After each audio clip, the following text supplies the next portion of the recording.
आपण येऊ घातलेल्या निवडणुकीमध्ये धडा शिकवायचा आणि ज्या ज्या माणसांनी आपल्या बाजूनी भूमिका घेतली नाही त्या अशा सर्व माणसांना येऊ घातलेल्या निवडणुकीमध्ये ओबीसी बांधव निश्चित पराभूत करेल।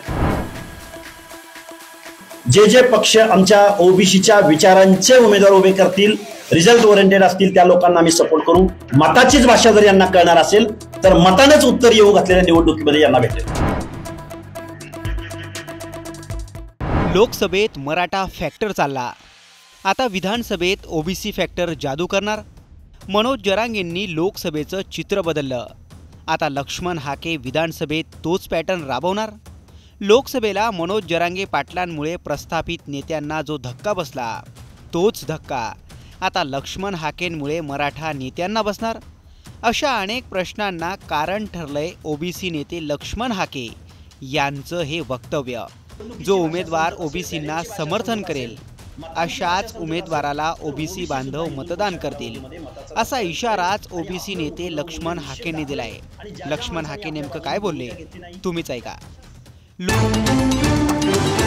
सन्माननीय न्यायालयानं ज्या खंडपीठानं जे निर्णय दिला, बायफर्गेशन करण्याचं जे धोरण आहे त्या धोरणावरती ज्या ज्या लोकप्रतिनिधींनी आणि ज्या ज्या पक्षांनी या सामाजिक न्यायाच्या बाजूने असणाऱ्या रिझर्वेशन संदर्भात भूमिका घेतली नाही अशा सर्व लोकांच्या विरोधामध्ये येऊ घातलेल्या निवडणुकीमध्ये आम्ही निश्चित या सर्व गोष्टींचं ऑडिट करू आणि जनतेला आम्ही आवाहन करू की आपल्या सामाजिक न्याय हक्काचं आरक्षण चॅलेंज होत असताना, डावललं जात असताना, ज्युडिशरीच्या माध्यमातून घटनेला थ्रेड्स पोहोचवणारे डिसिजन येत असताना जर इथले पक्ष आणि इथले लोकप्रतिनिधी बोलत नसतील तर त्यांना आपण येऊ घातलेल्या निवडणुकीमध्ये धडा शिकवायचा, अशी आमची भावना या महाराष्ट्रामध्ये आता आम्ही जिथं जिथं जात आहोत, जिथं जिथं सभा होत आहेत तिथं आम्ही या भावना व्यक्त करत आहोत।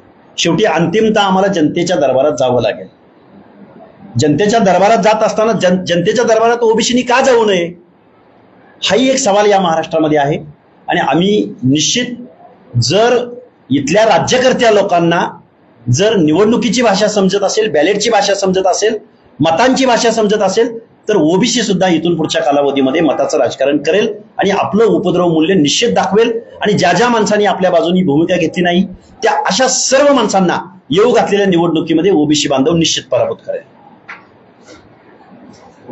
एकीकडे जरांगे पाटील असं म्हणतात की 288 जागांवरती आम्ही निवडणूक माणसं उभा करू, तुम्ही सांगताय की जे कोणी आमच्या बाजूने राहील ठीक आहे, नाही राहिले तर आम्ही जनता विरोध करू। तुम्ही जरांगे पाटलांसारखे तुम्ही देखील 288 जागांवरती लढण्याचा विचार करतो? बघा, 288 विधानसभा निवडणुकामध्ये जरांगे पाटील कुणाला पराभूत करणार आहेत? कारण जरांगे पाटलांकडे तर रांग लागलेली आहे ह्या आमदार खासदारांची। लेटर हेडवरती ते त्यांना पाठिंबा व्यक्त करतायत। महाराष्ट्राच्या 4 आजी माजी मुख्यमंत्र्यांनी जरांगे पाटलांना पाठिंबा दिलेला आहे। मग जरांगे पाटील पराभूत, सगळे मुख्यमंत्री शिंदे साहेब येतात, शरदचंद्रजी पवार साहेब सुद्धा जरांगे पाटलांना भेटायला येतात, परंतु या महाराष्ट्रामध्ये अर्ध्याहून जास्त लोकसंख्या असणाऱ्या ओबीसी, बीजेएनटी, एसपीसी या लोकांच्या काय मागण्या आहेत, काय अडचणी आहेत, कोण आंदोलक आहेत, त्यांना आपण पाठिंबा दिला पाहिजे। त्यांची सुद्धा मतं या महाराष्ट्रामध्ये आहेत।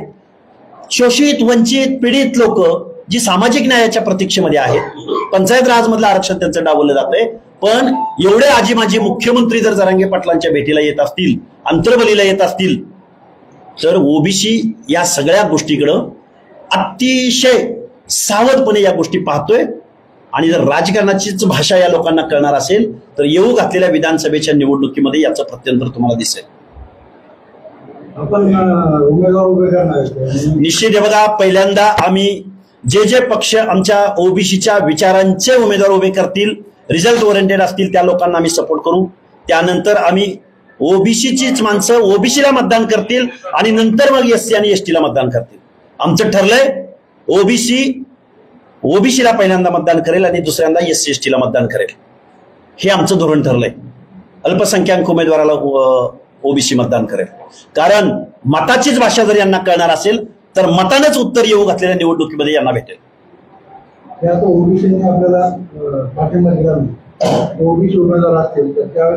निश्चित जाब विचारला जाईल।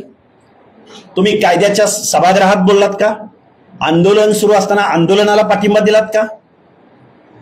तुमची भूमिका काय? याचा जाब निश्चित प्रत्येक विधानसभा मतदारसंघामध्ये ओबीसी बांधव त्यांना विचारतील। लोकसभेत मनोज जरांगे पाटलांच्या भूमिकेमुळे महायुतीला मोठा फटका बसला होता. पुन्हा एकदा तशीच भूमिका लक्ष्मण हाकेंनी स्वीकारली आहे. आता याचा फटका महायुतीला बसतो की मग महाविकास आघाडीला? याबाबत तुम्हाला काय वाटतं? कमेंट करून नक्की कळवा.